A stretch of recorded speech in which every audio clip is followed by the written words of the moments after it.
Salam, kita berjumpa lagi dalam program tentang COVID-19 bersama saya Arif Argono dari Departemen Epidemiologi FKM UNER.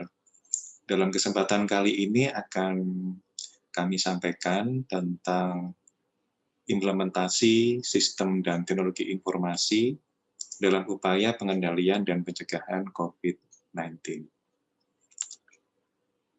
Kerangka paparan yang kita sampaikan, yang pertama tentang COVID-19 secara sekilas, lalu sistem dan teknologi informasi kesehatan, serta bagaimana penggunaan data dan informasi untuk pengendalian COVID-19.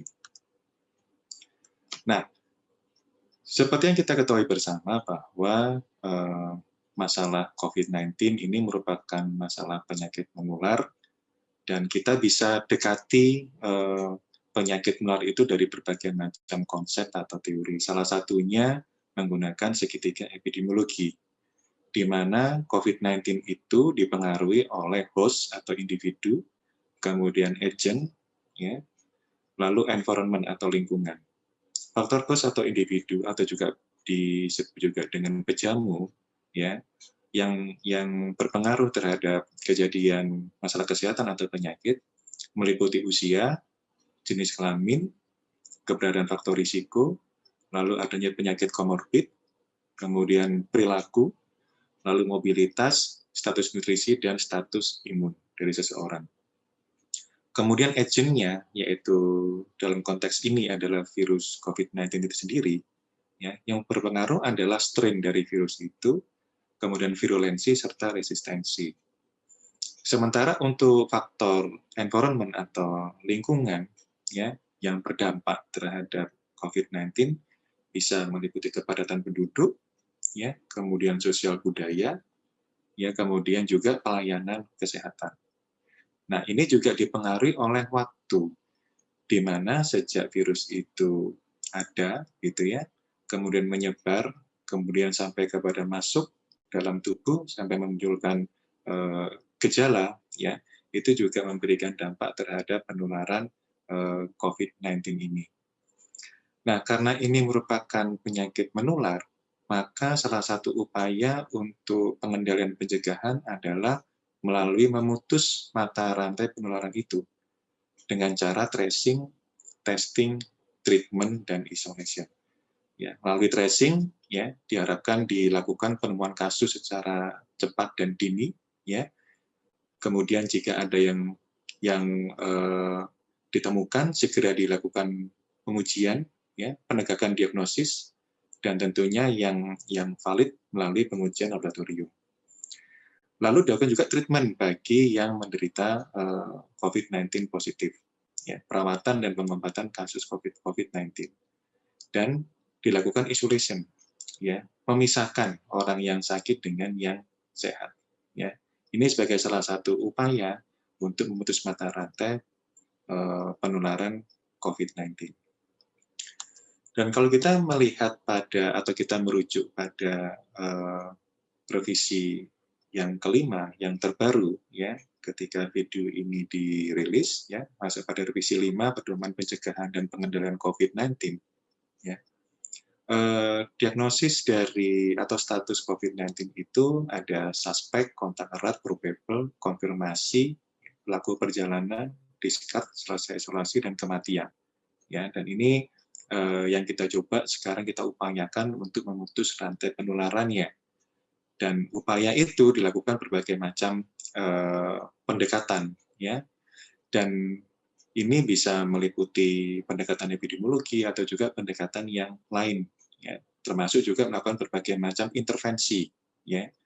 Dan di dalam melakukan berbagai macam intervensi atau upaya untuk pengendalian pencegahan ini, tentunya kita membutuhkan informasi-informasi yang strategis, ya, yang bisa kita gunakan untuk penentuan kebijakan, ya, kemudian untuk implementasi program sampai kepada monitoring dan evaluasi.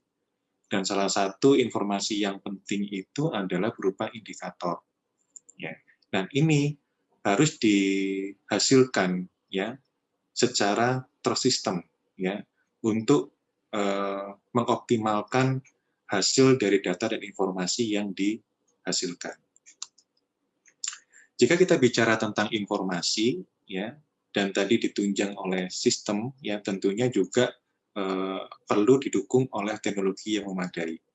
Jadi dalam konteks sistem dan teknologi informasi di era 4.0 ini sudah cukup banyak, ya, cukup pesat perkembangannya dari berbagai macam pendekatan, berbagai macam metode, berbagai macam inovasi, berbagai macam teknologi yang dilakukan untuk mulai dari pengumpulan data sampai melakukan analisis hingga menghasilkan informasi yang valid, cepat, dan terpercaya. Ya. Nah, informasi ini sangat penting, sangat strategis karena informasi ini menjadi salah satu bekal utama di dalam melakukan pengambilan keputusan. Ya, tentunya informasi ini diharapkan informasi yang valid, ya, yang valid, yang benar, ya. Jadi sesuai dengan kenyataan yang ada di lapangan, ya, sehingga menghasilkan informasi yang benar juga, dan itu akan bermanfaat di dalam pengambilan keputusan dan untuk penentuan upaya-upaya pengendalian dan pencegahan COVID-19. Kalau kita lihat situasi di Indonesia, sudah cukup banyak dikembangkan berbagai macam sistem informasi kesehatan, ya. Salah satunya tentang atau terkait tentang pencatatan dan pelaporan, ya, itu di skala nasional, ya, maupun di skala daerah, ya, baik itu provinsi maupun kabupaten kota, ya. Core-nya itu ada beberapa jenis informasi. Kalau kita rujuk pada data pusat data dan informasi Kementerian Kesehatan, ya, itu ada Puskesmas, ada Sikda generik, ya, kemudian ada Sikdadu, Simpus, dan lain sebagainya. Sementara untuk tiap program juga memiliki sistem pencatatan dan pelaporan. Misalkan PIKER, ya, kemudian SIHA, Sistem Informasi HIV dan AIDS, kemudian juga ada SITT, ya, ini untuk pencatatan pelaporan TB terpadu, lalu ada SISMAL untuk malaria, kemudian juga ada PD3I, ini untuk penyakit yang dapat dicegah dengan imunisasi, dan seterusnya. Ada PTM, ya, ada SIHAPI, dan seterusnya.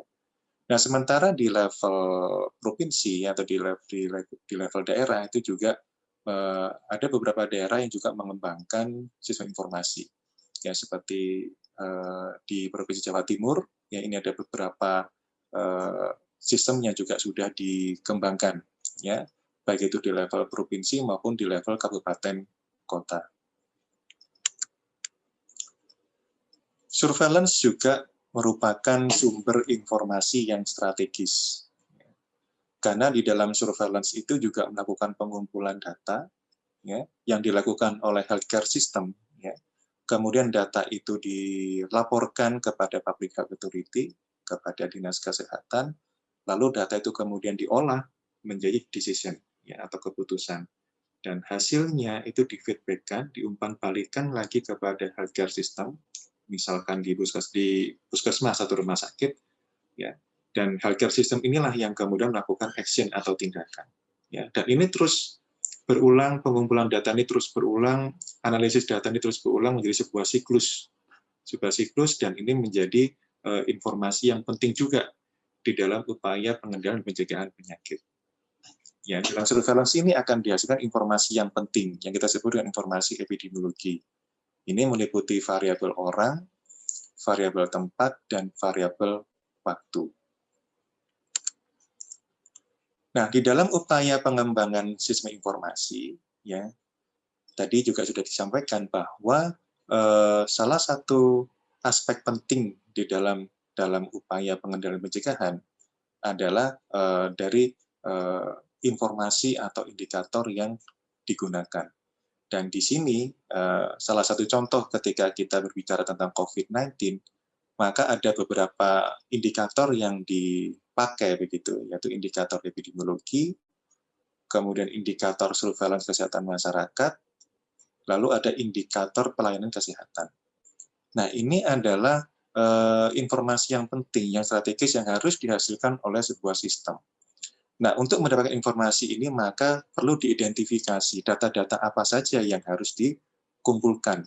Ya, misalkan ada angka kasus, angka kematian, angka kesembuhan, ya, R0, RT, pemeriksaan spesimen dan lain sebagainya. Nah, kemudian data ini masuk dalam proses, ya. Dipikirkan bagaimana upaya pengumpulan data, kompilasi data, analisis dan seterusnya, ya. Dan untuk melaksanakan proses ini perlu adanya sumber daya yang memadai, mulai dari sumber daya manusia, kemudian pendanaan, ya, kemudian sarana, prasarana, sampai kepada data, lalu sumber data, instrumen dan lain sebagainya. Ya, itu semua harus kita persiapkan agar supaya menghasilkan informasi yang atau dan indikator yang kita harapkan tadi. Nah, tentunya dalam upaya pengembangan informasi ini orientasinya tadi adalah pada tujuan atau pada informasi atau juga dalam hal ini adalah indikator yang ingin dihasilkan dari sistem tersebut. Nah, sudah cukup banyak beberapa inovasi atau beberapa sistem yang sudah dikembangkan, ya, baik itu di skala nasional, ya, maupun di level daerah, ya. Ini dalam upaya untuk COVID-19, ya, sebagai salah satu contohnya. Ini adalah surveillance, sistem surveillance, ya, pencatatan pelaporan surveillance yang dikembangkan oleh Universitas Airlangga, ya.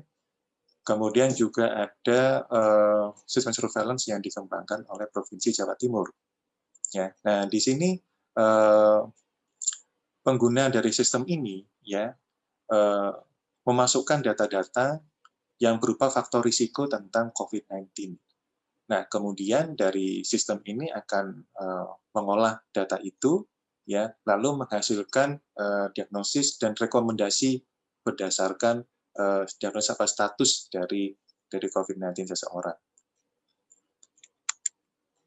Nah, ini juga contoh lain dari penerapan teknologi informasi, ya. Ini kita ambil dari Google Mobility untuk melihat pergerakan masyarakat, ya. Yang ini data ini bisa diperoleh dari kalau kita akses di Google, dan ini juga Google juga mendapatkan data dari smartphone yang kita pakai begitu, sehingga ketika kita bergerak, ya, kita berpindah, itu akan terekam. Nah, contoh lain dari penerapan sistem atau teknologi informasi adalah dengan penampilan pemetaan atau spasial, gitu ya, yang juga biasa disebut juga dengan sistem informasi geografis, ya. Jadi suatu sistem untuk melakukan pengumpulan data, analisis dan menampilkan data itu secara spasial, ya. Dan ini sebagai salah satu contoh bagaimana kasus COVID-19 itu dideskripsikan dan ditampilkan dalam bentuk pemetaan. Nah, ini implementasi dari pemetaan tadi, ya, yang kemudian juga dimanfaatkan untuk menampilkan peta zonasi risiko, ya. Jadi kita bisa mengetahui lokasi atau daerah, ya, atau provinsi atau kabupaten kota mana yang risikonya tinggi, ya, sedang, rendah, atau mungkin tidak ada kasus atau tidak terdampak. Nah, dari berbagai macam sistem yang ada, kemudian pengembangan inovasi dari teknologi informasi, ya, maka ada potensi terjadinya fragmentasi dari sistem informasi, ya, karena begitu banyaknya sistem, ya, kemudian itu diterapkan di tempat yang sama, dan itu berpotensi adanya redundansi, adanya pengulangan pengumpulan atau pencatatan data. Nah, ini tentunya akan berdampak juga pada penerapan di lapangan, dan nantinya juga berdampak pada informasi yang dihasilkan. Nah, itulah mengapa perlu dilakukan integrasi atau penggabungan dari sistem informasi itu, sehingga diupayakan meminimalkan kejadian redundansi data tadi, ya, dan sehingga sistem informasi menjadi semakin kompak, ya, kemudian lebih cepat, ya, lebih mudah, dan penerimaan oleh petugas itu juga semakin besar karena mereka tidak harus mengisi data yang banyak begitu. Nah, ini terangkum dalam kebijakan satu data, ya. Ini merupakan sebuah inisiatif dari pemerintah, ya, untuk meningkatkan interoperabilitas dan pemanfaatan data pemerintah. Ya, jadi ini ada semangat dari pemerintah, ya, untuk lebih mengoptimalkan dan mengintegrasikan berbagai macam data atau sistem yang ada di Indonesia, termasuk juga sistem informasi yang berlaku di bidang atau di sektor kesehatan.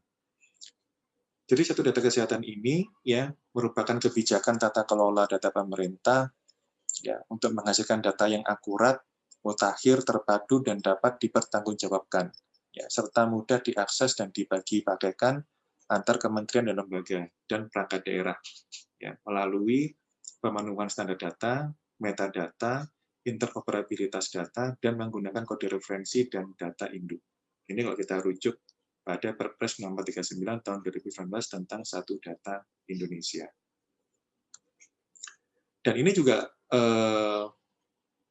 dimanfaatkan ya, dipakai ya dalam konsep satu data ini di dalam upaya pengendalian pencegahan COVID-19. Ya, jadi data atau laporan tentang penemuan, kemudian pengobatan dan lain sebagainya tentang COVID-19 juga sudah dilakukan secara terintegrasi dalam satu sistem. Ya, jadi data dari dinas kesehatan, dari rumah sakit, dari lab semua masuk dalam satu sistem, ya, dalam all record, ya. Kemudian ini digunakan sebagai sarana ya untuk menghasilkan informasi yang nanti akan digunakan untuk pengambilan keputusan dalam upaya pengendalian dan pencegahan COVID-19. Ya. Dan di beberapa provinsi juga berupaya melakukan integrasi sistem. Ya, ini contohnya kalau kita rujuk pada Dinas Kesehatan Provinsi Jawa Timur, mereka juga mengembangkan center view. Ya, ini juga sebagai salah satu upaya untuk memadukan atau mengintegrasikan sistem yang ada. Nah, dengan sistem informasi yang baik tadi, yang optimal tadi, diharapkan akan menghasilkan informasi yang valid juga, begitu. Dan ini dapat dimanfaatkan untuk pengambilan keputusan, ya. Jadi sebagai salah satu contoh, ketika kita punya data yang memadai, data yang bagus, kita bisa pakai untuk kita analisis, ya. Sebagai salah satu contoh, kita ingin melihat prediksi dari COVID-19 untuk beberapa hari ke depan, ya. Dan ini kalau kita lakukan analisis, kita bisa interpretasikan, ya. Kemudian kita bisa sandingkan dengan resources yang kita punya, begitu.